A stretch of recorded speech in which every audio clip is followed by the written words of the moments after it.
Hi guys, welcome back to Hairdryer Treatment. Sophie's Roundup is back. As a United fan, a very bad weekend of football. I think you'd all agree with me on that one, but this weekend, United, very disappointing across the board really. But as you know, this isn't always just about Manchester United. This show is always about talking about football in general, some of the hottest topics over the weekend, and there's a lot of talking points this weekend. But like I say, negative if you're a United fan, as always. Hi Roberto in the chat, I hope you're doing very well. It's straight in there with a question, are you Ollie in or Ollie out? I'll answer that a bit later on when I'm talking about the United game. But to start with, we're going to talk about some of the other games that have happened. So, Villa, obviously Liverpool is the game that I want to focus on mostly, and it's because of the topics that happened within that game. Mane reportedly diving, obviously 2 late goals won that game for Liverpool. Again, they're showing that attitude where they don't give in, scoring late goals, and it's this kind of attitude that we always say is a sign of champions, where teams can keep going to the final whistle and score these late goals even when they're not playing so well. So I think I was gutted, but at the same time, I expected it from that game. Hello, Emily Starr. I hope you're doing well. I'm good, thank you. But yeah, I think Liverpool scoring those 2 goals obviously gutted me, absolutely gutted me, made me so frustrated. But at the same time as well, obviously I'm thinking, you know what, that's a sign of champions, and you have to hold your hands up even as a United fan. Well, it's good football, or where you see a good team, you have to say, you know what, they deserved it, really, realistically. They're earning it right now. Hi Mr. E, I hope you're good. I'm okay, thank you. I'm a bit flued up, but I'm back at work, so I'm loving life. Yay. Nathan, us United fans need to try and push the Glazers out. I'm not sure how we're going to go about doing that. I think we all know what fans need to do if that's what they really want to happen, but they're not going to do it.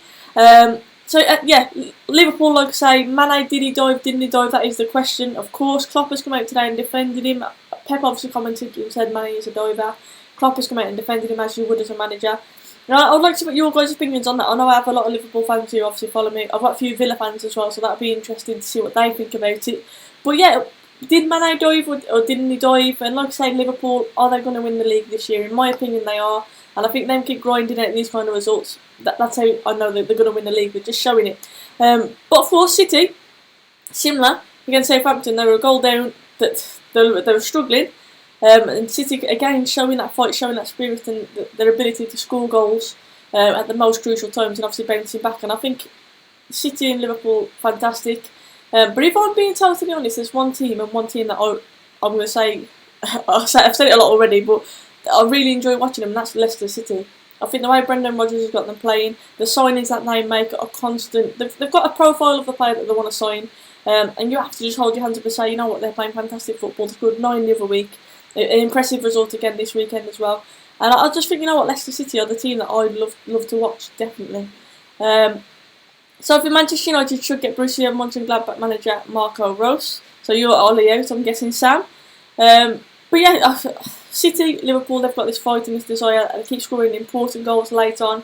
Doug out, obviously Doug is a Liverpool fan, so that's what he's got to say about it. Mane, for me, dived. It was simulation, but he did try to con the ref to win a penalty. However, Pep has the cheek to call us divers when Raheem Sterling has more bookings for diving. Yeah, is it all mind games from Pep, obviously, in the build-up to the game this weekend? I guess it is. But yeah, very honest from Doug there as a Liverpool fan. He said he does think he tried to con the ref, he did dive. Neil says Mane is a diver. Emily's asked who my favourite player is of all time. It's Paul Scholes. Currently at United, I struggle to choose a player. That's how poor we are right now. But Doug, yeah, fantastically, obviously a Liverpool fan, a clear viewpoint saying that he did dive, he did try and con the referee. And that's something that still we see in today's game. Not as much, but we still see people diving. And like I say, VAR, this is where for me it needs to be used more consistently. We saw with the Son red card as well, which I'll be talking about in a minute, and obviously best wishes to Gomez, who had surgery today, and hopefully he gets a speedy recovery and he does get back playing as soon as possible. But I think that incident there with Son when he got the red card, it wasn't a red card challenge. I think he was more affected by the challenge coming in from Aurier when he landed, to be honest with you. It's unfortunate, as you can see by Son's reaction, I think he didn't mean it. But yeah, it's one of the things, he was a bit naughty, should we say, the way that he went in for the challenge, because he was reacting to an elbow slightly before, definitely. But never in a million years would Son go in there to try and hurt Gomez, try and break his leg. It's just a really unfortunate challenge, obviously, and that's happened. And I feel sorry for Son as well, because I don't think he's malicious in any way, like I've said before. And of course Gomez, prayers go out to him. But VAR again should have intervened there. That was not a red card challenge. It was not. Yes, it was bad, but it wasn't a red card challenge. Steve says, I'm sorry to say this, but United are a total shambles from top to bottom. Cannot see him getting any better. I think a lot of us United fans, Steve, are feeling the same way at the moment, definitely. It is from the top to the bottom, definitely. Jack says, hi Soph, my weekend was crap at Palace. Leicester is the game I'm going to be going on to now. Leicester 2-0 win away from home. They're just so... Watching Leicester, I love it. I think they're so entertaining. Vardy is just class up front. Tielemans is an absolute baller. Whenever he gets the ball, he's always looking for that ball in between the lines with Vardy. Vardy just does not let anything slip. And the football for Vardy's goal, the little step over from Gray, the little 1-2, is just absolute quality. How I would love to see football like that played at Old Trafford, honestly. I think Leicester, obviously they're up in third now, and you say you hate Vardy, but for me he's one of them players you'd love to have on your team. He's a bit like that Diego Costa in that sense, where you hate to play against him, but you'd love to have him on your team because he'd be an absolute nightmare to play against, and he's a goal scorer, he really is. But like I say, the kind of signings that Leicester make, you have to just hold your hands up and say, you know what, the way that they recruit is absolutely quality. And then you look at Manchester United and the difference is just, it's abysmal. It's abysmal when you look at United. But yeah, I'm well impressed. Lord Farquaad at the back for Leicester, by the way. We should have looked at signing him rather than Harry Maguire at the minute. He is absolutely fantastic. I'm joking, by the way, of course. But you know what, he's a great signing for them. Soyuncu, I think that's how you say it. He scored the goal, obviously. Doug's just commented about him as well. He's a great replacement for Maguire. Looks really composed at the back. Got his first goal at the weekend as well. And everyone seems to love him at Leicester as well. He seems like a good character to have in the dressing room. Lord Farquaad, obviously, as I like to call him, I think he looks the absolute spitting image of him. But yeah, I think Leicester this season I want to look out for, definitely. And like I said, they're really entertaining and I love watching them. Ramian is in the chat. He's just missed out on my comments about Mane. Ramian, do you think that Mane dived or not? I've already mentioned on the fact that he scored 2 late goals again showing that resilience to fight back. Soil of champions. You have to hold your hands up and credit Liverpool for that. And City, to be fair, against Southampton. But do you think Sadio Mane dived? I've had one Liverpool fan in the chat already come out and say yes, he did dive. I would like to hear what you have to say about it, Ramian. Big Z says it's really painful to see Ollie in this situation. It's painful across the board for United, it really is painful. Sheffield United 3-0 win against Burnley, a great result for them as well. And I saw a clip of one of the goals and the football in the build-up, it was absolutely fantastic. They're calling it Sheffield United ball now. Honestly, some of the football that they play it from the back, a bit like Norwich tried to do as well. And like I say, a massive result for them. I was expecting it to be a tight one between Sheffield and Burnley. Sheffield completely dominating that game by the looks of it, and what a great result it is for them. And again, you look at it, it's another team who are playing a lot better than Manchester United in this current state, and that is so concerning. It's so concerning. Ramian, did you see my comment? Mane tried to con the ref, says Doug. Emily says, I'm a West Brom supporter, but I wish we had VAR, it would be so much better. West Brom, obviously a massive game tonight against Stoke, by the way, a nice little local derby. It should be an interesting one. West Brom should batter them realistically. Stoke still without a manager, obviously bottom of the league as well. Gaz says, would you punch Klopp, Sophie? I'm not violent. I wouldn't be the most welcoming for Klopp, to be fair. No, of course, you know what, you have to say he's a good manager. Yes, he annoys me, and see him on camera, it stresses me out, but you have to say, you know what, he's a good manager. And I know Man United fans would have loved him at the club before he went to Liverpool. Before he went to Liverpool is the key point there, definitely. Rami says, yes, Mane did dive. I don't like it. He needs to cut that out of his game. Poor from Sadio, but it's hard to be mad at him. He's always smiling. Sadio Mane, for me, is the most underrated player in that Liverpool team. I think he's quality. I think he makes a lot of things happen for you. So, yeah, I agree. I think Mane is a quality player. That is something he does need to cut out of his game, definitely. Soph, do you think the Saudi Prince will buy United? If so, would you want them? I want to get rid of the Glazers, to be honest with you. I do want to get rid of the Glazers. Are the Saudis the right kind of family to take over? Obviously, we know about the history.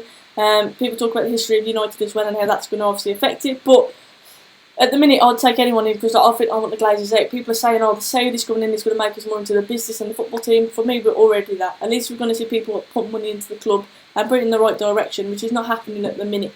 But like I say, I won't say I'm on the fence. I do want to take over. It's just whether the Saudis are the right people to do it. But the way football is moving now, we're falling behind with the times. We need to get with the times, and the only way to do that is really to invest. And it's sad, but that's the way that it is. It is.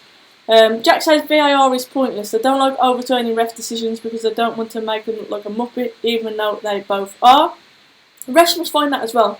if a decision is being looked at by VAR and it's being changed, refs will feel a bit like undermined by that whole system as well. So it must be annoying for them, to be fair.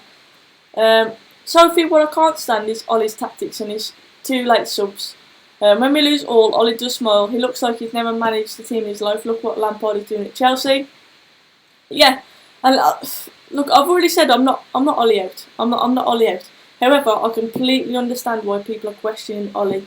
I completely see it. Obviously, where we are on the table, the way that we are playing, the tactics, playing Pereira out wide, obviously for a lot of the time. The fact that he makes his subs far too late, I completely agree with all of that. I agree totally. But at the same time, I'm thinking in Ollie's position, if he turns to the bench, who has he really got to bring on to change the game as well? And that's down to a weak squad. And realistically, we don't know if that problem has come from Ollie not getting the people in there he needs to, or if it's come from the board not backing him when he needed to. Because let's face it, Ollie sold Lukaku. We needed a replacement. So that's on Ollie's head then. But then we don't know in the background if the board haven't helped Ollie to get someone in to replace Lukaku. We don't know what's going on in the background.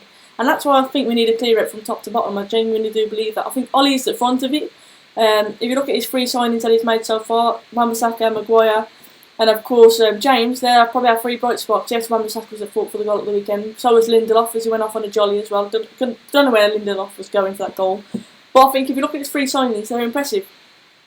So based on that, I would like to see him given more time. However, I can completely understand if he's not given more time because of where we are in the table, let's say. But I do feel for him because our squad is bang average. If you look at it on the whole, it's a bang average squad. It's no coincidence that this squad on the whole has failed managers before Ollie. The only thing that does annoy me is the fact that he came in and he played this offensive football, this attacking, this friendly football where we look fearless. All of a sudden we've changed. Why doesn't he revert to that style? Why don't we revert back to that? And that's the one thing I would definitely say. I think I would like to see Ollie given time. However, I can completely understand why people are unsettled and do not want him to remain. And at the same time, I don't know if he's going to get that time because of where we are on the table. And let's face it, United shouldn't be there. So it's a conundrum where I am genuinely in the middle. I can see both sides of the story. I would never like to think I'm always up for a manager being sacked with Jose Mourinho. If you guys remember, I was there up until the last before he got sacked. And people used to give me stick for saying I was still Jose in, up until near the end. And I got stick for that. It's because I wouldn't like to think of us as a sacking club. But at the same time, as I've already mentioned, we've got to move with the times. Football is that way inclined now, and it's a shame. But money and obviously business is a high part, a big part of football.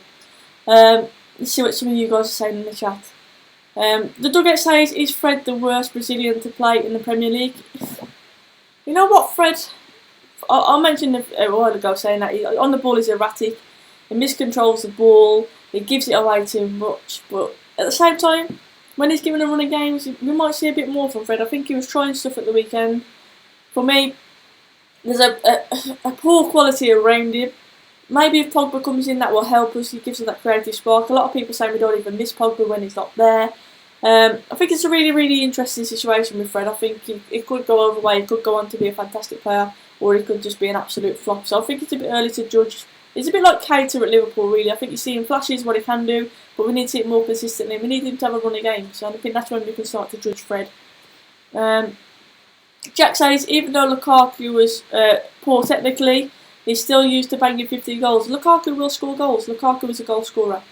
And I've always said that. Lukaku's build-up play and his touch was absolutely woeful, but we didn't play to his strengths as well. It didn't work either way. It just wasn't a relationship that was going to work out. And I said, when he goes to Serie A, he will bang goals in, because it suits him. He will bang goals in for fun now, and he is. But we regret not replacing him, definitely. Ross, good to see you in the chat. I haven't spoken to you for ages. Ross is Ollie out. Ross, tell me why. Why are you Ollie out? What sways you to be more Ollie out than Ollie in? I did a poll on Twitter, obviously, yesterday. Had the results back, and it ended up it was completely 50-50. It didn't move from that point. The fan base is split on Ollie, massively split. West Ham against Norwich. West Ham against Newcastle. Newcastle nicking the 3-2 win there. Newcastle were cruising at points in that game.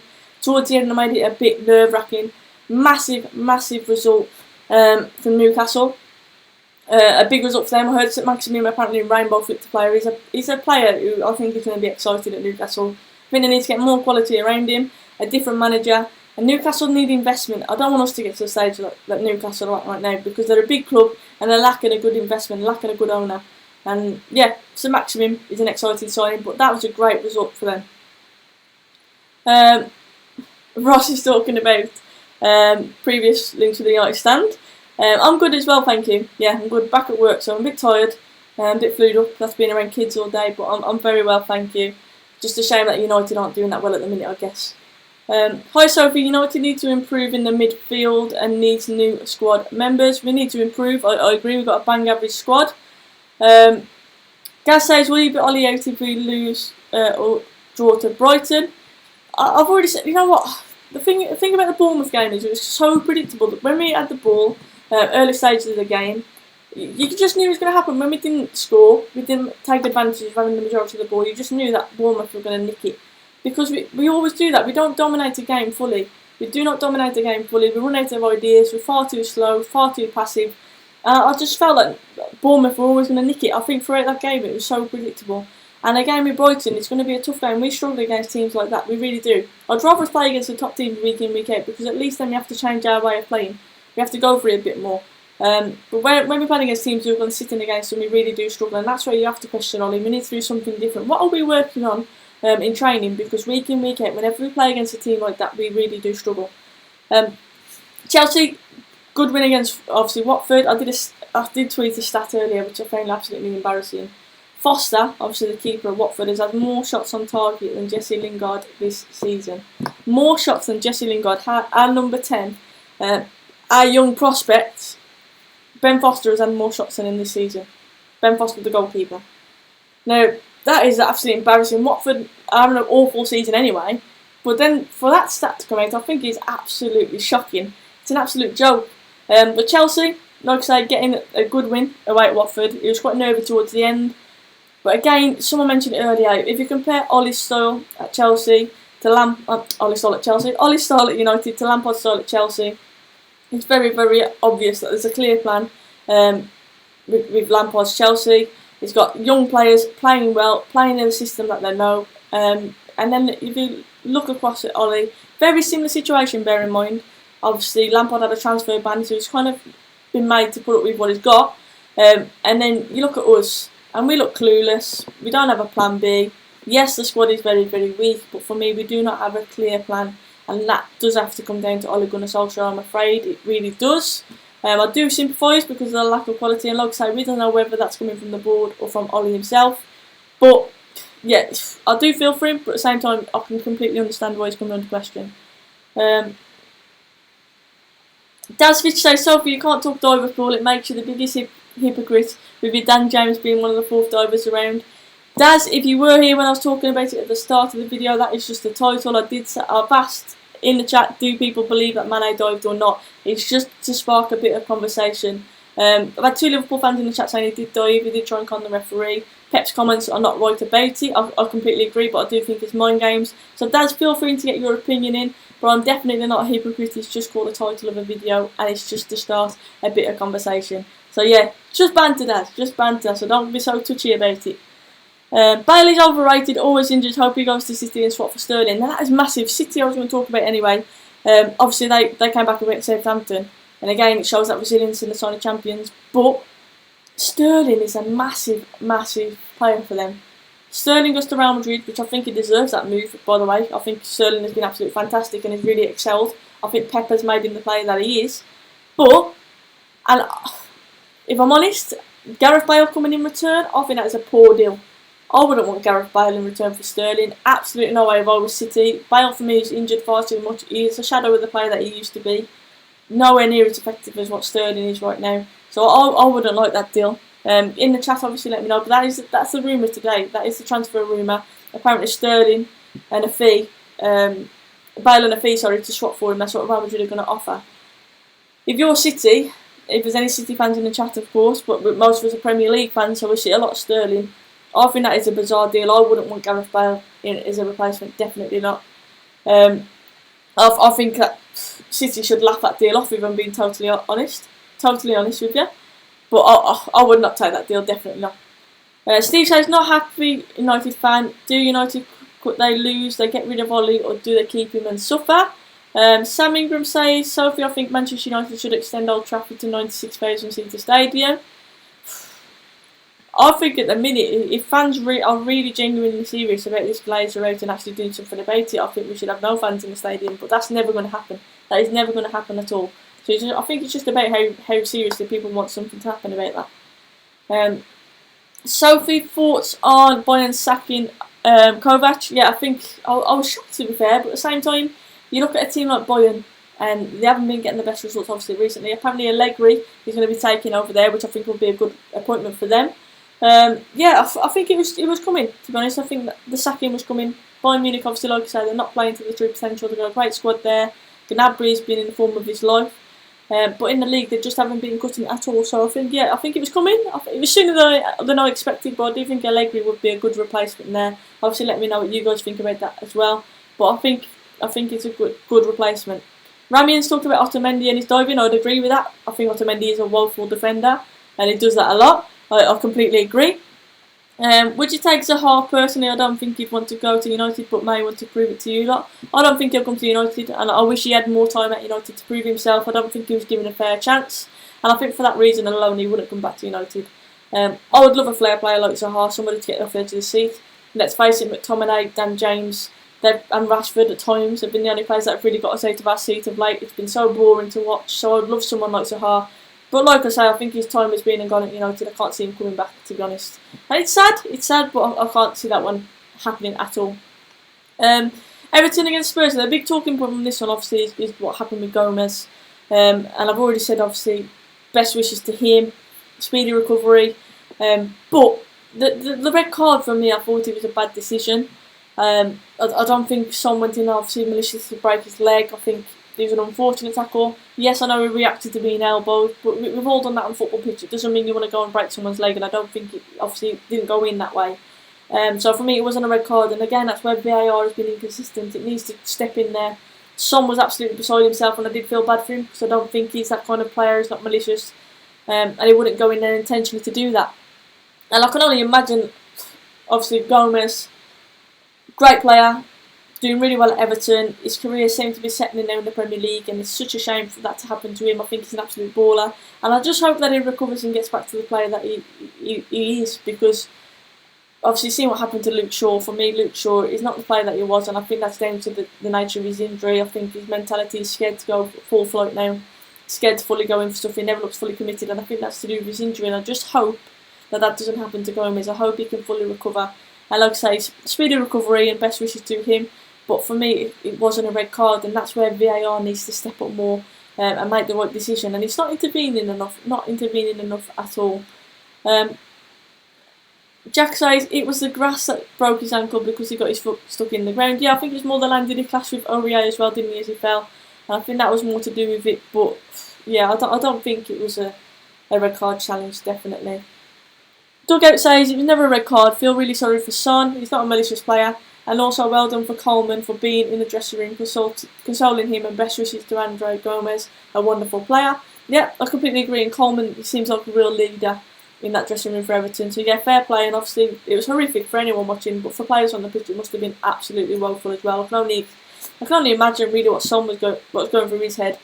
But obviously you saw Aurier praying as well. Just a whole horrible situation, and to the fan that was being racist in the crowd towards Son, I think it was absolutely disgusting. Racism doesn't belong in football, it doesn't belong anywhere. And I'm going to refer to the Balotelli incident as well. Well done to Balotelli for picking the ball up and booting it. The game obviously got paused, it was read over the tannoy. Yes, it continued afterwards because he obviously agreed to do that, but I think that, you know what, racism, it doesn't belong anywhere in football, anywhere in the world. And we can't keep tolerating it, it cannot keep happening. At the end of the day, it's 2019, we need to get with it, and it's disgusting. So any sign of racism, whether it's like towards Son, towards Balotelli, towards anyone, in whatever league it is, it's not acceptable at all. And I completely agree with Balotelli for doing what he did, definitely. Hannibal says, so Manchester United women are unstoppable now. They're absolutely flying. Lauren James is in the form of her life as well, banging in goals for fun. It just makes it so easy. And yeah, they're the pride of our club right now. United women, absolutely flying, and they're definitely the pride of our team. Big C said a good question. What about sexism? Saw your tweets about the experience. Yeah, people have replied to my tweets and it didn't happen. I'm not sure why I would make it up, because I definitely wouldn't. Basically, I was stood watching a Sunday League game on my own, completely stood, arms crossed, quiet, just watching. I I could kind of understand it if I was shouting grief at another team or anything like that. I wasn't. I was literally stood quiet, watching the game, and I stood there, and this bloke walks past me, and he literally comes up to my face, and he said, "You should be at home cooking the dinner," like that. And I laughed, because of course I'm thinking, what? Like, where's this come from? And I laughed, and then of course I did respond in words that I'm not going to repeat online, but then it turns out, I find out that apparently he's the chairman of the league. So that tells you everything that you need to know. People say sexism still doesn't really happen. It does happen. Look, I've played football since I was like 6, so I completely, like, it doesn't affect me. It really doesn't. Like, I literally laughed it off, to be honest with you. But I just thought, you know what, the audacity of him just to come up to my face and say that. When literally, I thought, you know, I know it's a generational thing and stuff like that is said. And it's kind of acceptable in their eyes. And like I say, I tweeted about it because I think people should know that does happen. Luckily, I'm not really that bothered about it, to be honest with you. But I was just a bit like, wow, like, where did that come from? Yeah, it was uncalled for, and people telling me it didn't happen. Then yeah, why would I lie about it? Stupid. So if we saw what happened to Eduardo at Arsenal about Birmingham, he was a great player, but then the injury finished him off. Yep, I agree, Jack, and I just hope that does not happen with Gomez. Mark says, "Are you a good cook, though?" No, I'm not. I'm absolutely shocking, which is why that comment was even funnier. And then last game I want to talk about before we get carried away and delve into the chat. Obviously, Wolves getting a good point at Arsenal. Arsenal fans are not happy with Emery. They want him to go. I just saw someone comment about Arsenal. That's what it said. Something about a manager. Deschamps for Arsenal. Jose Mourinho looks like he wants to go to Arsenal, to be honest. But yeah, I think Arsenal, it's not working out with Emery. I think he's only got a matter of time there, to be honest with you. I think the fans' patience is wearing very, very, very thin. Like I say, like, Wolves played well in that game. Wolves do so well against the top teams, definitely. They're a counter-attacking team, and it suits them perfectly to go up to the top teams, the big teams, and get a result. And they played really well the other day. Like I said, they're unlucky, really.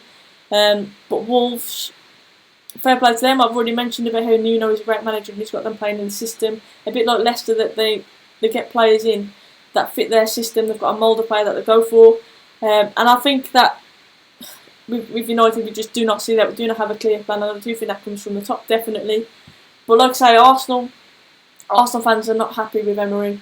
Their patience is wearing very thin. The football isn't the most impressive. Ozil has played and he's made a difference. I think Ozil is a player that I definitely lacked, so I can't see why he hasn't been playing sooner. There was obviously an issue there. But on the whole, yeah, it's not looking good at Arsenal. I think Emery will be sacked fairly soon. I genuinely do. Because he just doesn't seem to be settling. It doesn't seem to be settling. And everything that he's saying at the minute seems to be roiling the fans up. Nothing is kind of working. There's obviously unsettled dressing room with what happened with Xhaka as well, and obviously what's happened with Virgil. Sign of a weak manager. I mean, I'm not behind the scenes, so I don't know. But it strikes me as a bit of a weak manager. And obviously in the background it's not fully settled. So I genuinely believe that Emery could be on his way out fairly soon. Because of the unsettled fans, it just doesn't seem to work. But the interesting one is who's going to replace him. And obviously, it's looking at Jose. People are saying Jose Mourinho could be going there. That would be absolutely mad. I don't know how I feel about that. It'd be absolute peak banter, though, for Arsenal fans.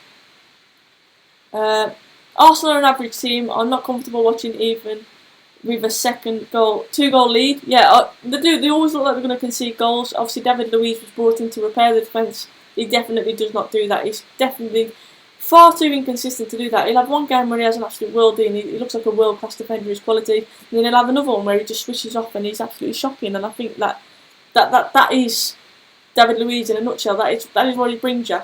And that's not the best thing to have at the heart of your defence at all. Ollie is worse than Emery. Yeah, you have to say at the minute, look at the table. Just look at the table.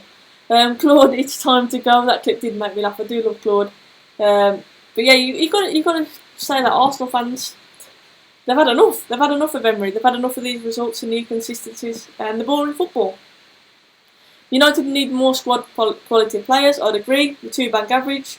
What's your thoughts on Declan Rice for £70 million? No, I don't want £70 million for Declan Rice. Stupid money. We need a creative player. We don't need Declan Rice in there, to be honest with you. McTominay, for me, is our holding midfielder. We need more of a creative midfielder in there.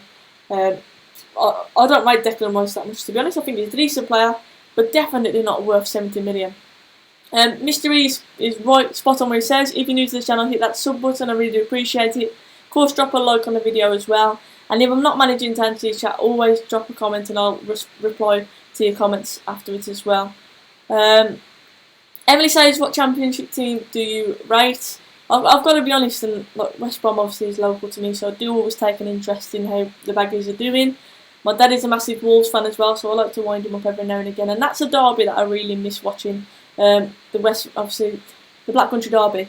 Obviously Wolves against Baggies, so hopefully that can start happening again soon, because I think it's a good game to watch.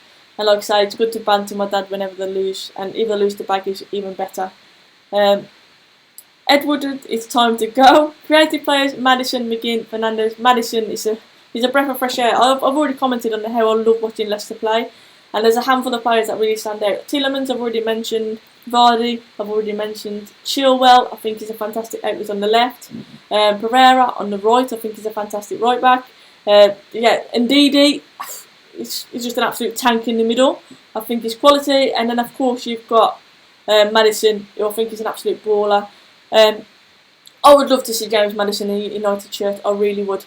But the thing is, James Maddison coming in the United team right now, we're not creative enough to help him. We don't have runners off the ball. We don't take risks with our passes forwards. We'd just be too slow on passes sideways. It wouldn't suit him. We've got to change our game.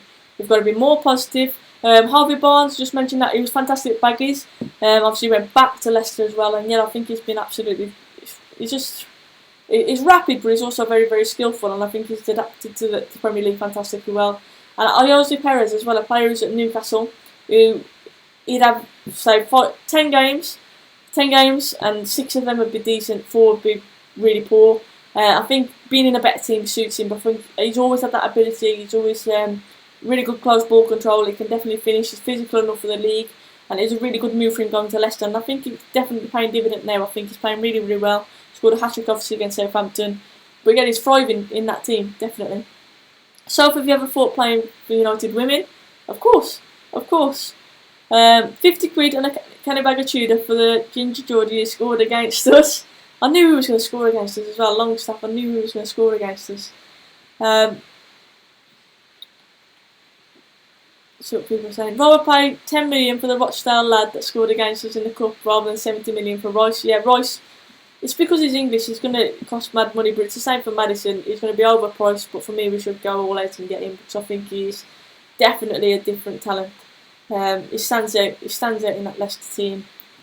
But then again, he's got a player like, say, Vardy, who's constantly making runs in front of him. We don't have that at United. We need someone running into the channels, and that's something that we need more from the United team. And that's down to Ollie, really. That's tactics and how we play. But I think Maddison is a player that I would love to get. So if apparently Rabiot wants to leave Juventus, would you take him? We'd have to pay big money. He would be a merc. But thoughts? Again, Rabiot for me, I'm not. He's a good player. Do I really want him at United? I'm not really that bothered. I'm totally honest. He's not a player who strikes me and think, oh, we need to get him. Creativity is what we're lacking right now. That's what I want at United, definitely. One thing I do want to mention is Lindelof.